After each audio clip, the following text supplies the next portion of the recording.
এয়া হল প্রয়াগরাজ ত্রিবেণী সঙ্গম স্থান।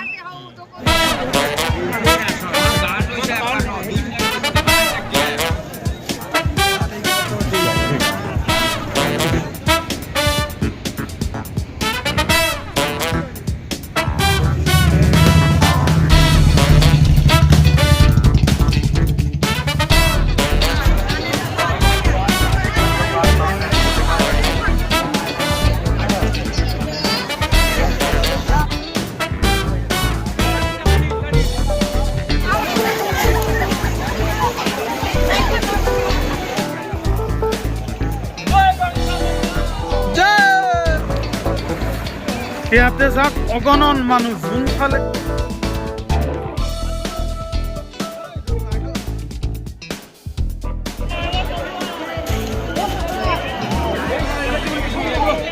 এইটো লৈ ললো গংগা জল ল'ম। তাৰপিছত মই এতিয়া উপস্থিত আছো ত্ৰিবেণী ঘাটত উপস্থিত আছো আৰু নতুন লুক দাড়িটো আজি কাটি দিলোঁ। একেবাৰে পাপটো যিমানটো পাৰোঁ গংগা মাৰ ওচৰত থৈ যাম। তো এতিয়া মই মানে ত্ৰিবেণী ঘাটত আছোঁ, মানে যিটো সংগম গংগা যমুনাৰ এই সংগমটো মই দেখাই দি আছোঁ আপোনালোকক।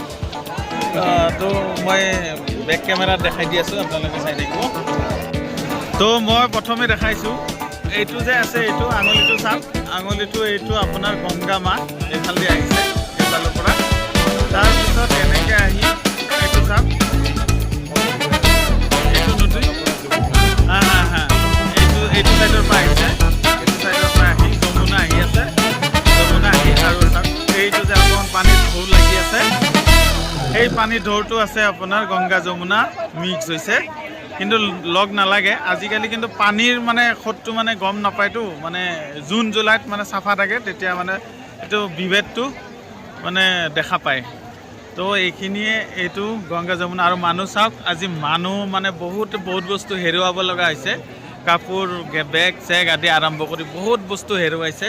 তো আমি ভিৰৰ মাজেদি ফালি চিৰি কষ্ট কৰি কিবা কৰি মানে আহিছোঁ। চাওক যিমান দূৰ দূৰলৈকে চাওক কেৱল মানুহ মোটামুটি 40 কিলোমিটাৰ 50 কিলোমিটাৰ ঘাট অকল মানুহ। চাওক ইয়াতে চাওক সকলোৱে গা ধুই আছে। মই ভক্ত এজনক পাইছোঁ, ভক্ত এজনে ক'ব মনৰ কথাটো, তেখেতৰ কেনেকুৱা লাগিছে কওক আপুনি। এয়া হল প্রয়াগরাজ ত্রিবেণী সঙ্গম স্থান। 144 বছর পিছত অনুষ্ঠিত হৈছে মহাকুম্ভ মেলা প্রয়াগরাজত। আৰু চাৰিওফালে কেৱল মানুহ।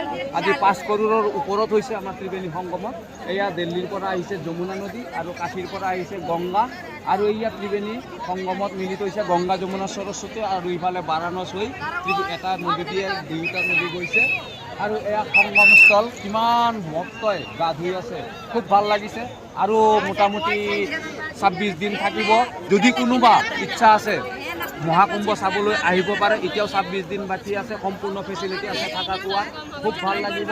পুণ্যস্থান 144 বছৰ পিছত আহিব, গতিকে এই সুযোগ আৰু নেহেৰুৱাব। সকলো অসমবাসীলৈ মহাকুম্ভ মেলাৰ আমি শ্ৰদ্ধা জ্ঞাপন কৰিলোঁ। ধন্যবাদ আপোনাক, আপোনাৰ কথাখিনি শুনি বহুত ভাল লাগিল। আশা কৰোঁ সকলোৱে বুজি পালে, আৰু গংগা নদী আৰু গংগা যমুনাৰ মিলনস্থলীটো সকলোৱে হয়তো গম পালে।